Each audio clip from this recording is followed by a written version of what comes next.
Good evening and hello. My name is Renee D. Waring, and I am the founder of Uniquely and Wonderfully Made Ministries.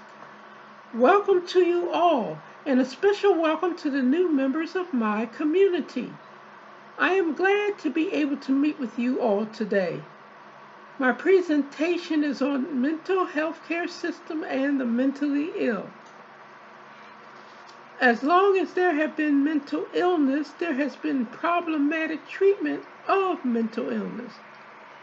In 1796, William Torke, a Quaker and an abolitionist, opened the retreat in York, England. It was a non-profit psychiatric hospital in England dedicated to the treatment of the mentally ill through moral treatment approach. Moral treatment meant treating people with mental illness humanely. Patients receive personalized attention and therapy aimed at improving their social skills, self control, and self worth. The personnel in the retreat were staunchly against the use of physical restraints and harsh discipline. Tuke's retreat inspired a number of other moral treatment facilities, including the Brittleboro Retreat in Vermont and the Hartford Retreat in Connecticut. The moral treatment facilities were labor intensive and quite expensive to run. Therefore, as time went on and the Industrial Revolution forever changed life for Americans, the need for mental health exploded. Throughout the 19th century, a number of Americans in mental institutions increased tenfold to over 150,000 by 1904. There were simply not enough resources to treat all the new patients, whereas Tuke's ideas of more mental health treatment was akin to an expensive handbag being handmade by caring craftsmen. Institutional care by the turn of the 20th century had become more like an assembly line, low cost cutting factory. The seeds of deinstitutionalization began being sowed early in the 20th century with the advent of early medical and surgical therapies for mental illness. Electrocompulsive therapy was introduced in 1938, not long after barbiturate drugs became widely used for insomnia and anxiety. Around this time, the unfortunate practice of prefrontal lobotomies also became widely used and was seen as therapy. Psychosis had long been one of the principal reasons for institutionalization. However, in 1950, chlorpromazine, the first antipsychotic, was synthesized, which enabled people to live in the community. Chlorpromazine was followed by many other revolutionary psych- psychotic medications, psychiatric medications, including antidepressants and mood stabilizers. Deinstitutionalization began to happen spontaneously.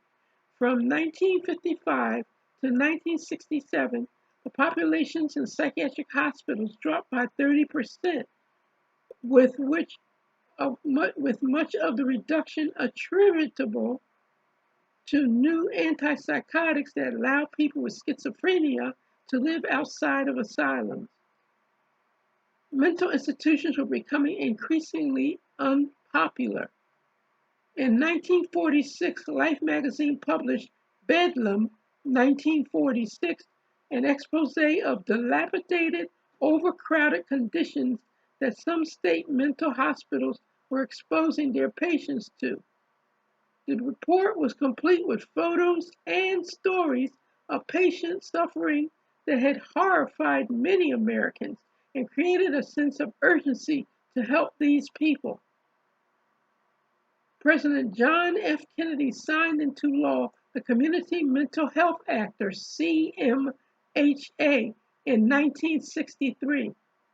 The purpose of CMHA was to shift the setting of mental health care from mental hospitals to the community through increased funding of community-based outpatient mental health treatment centers.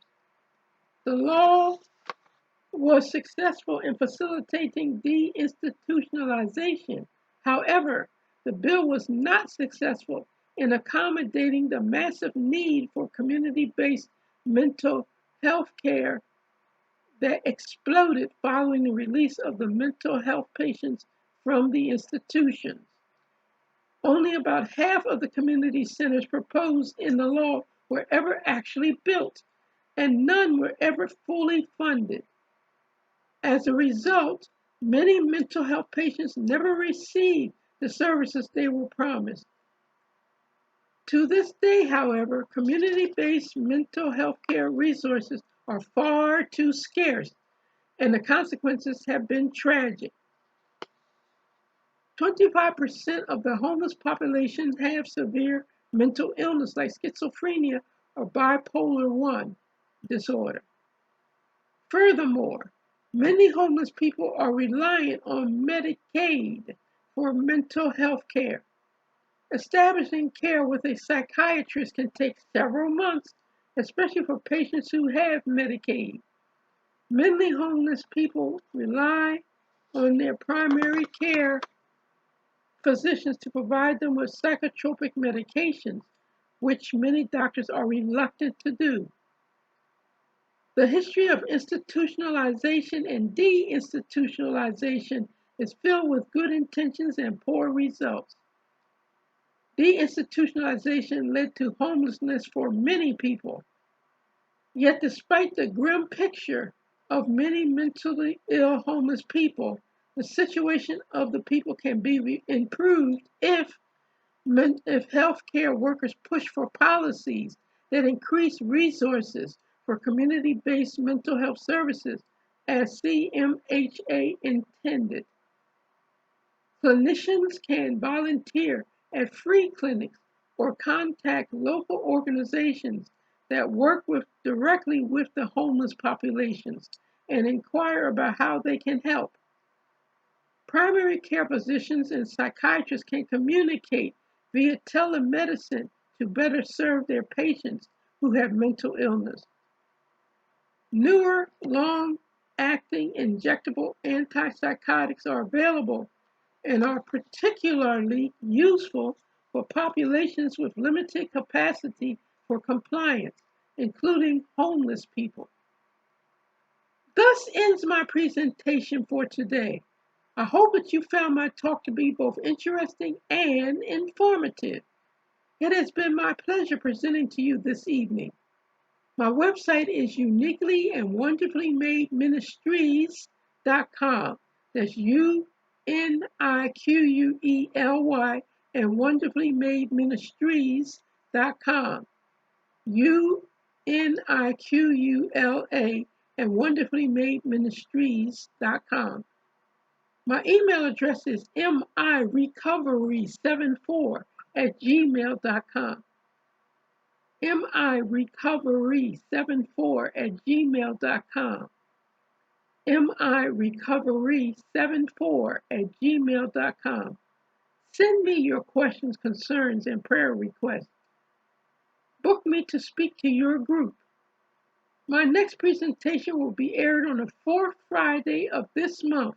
Please view my video and invite someone else to join our community and view it also. I am the founder of Uniquely and Wonderfully Made Ministries. My name is Renee D. Waring, and I am the Warrior Warring.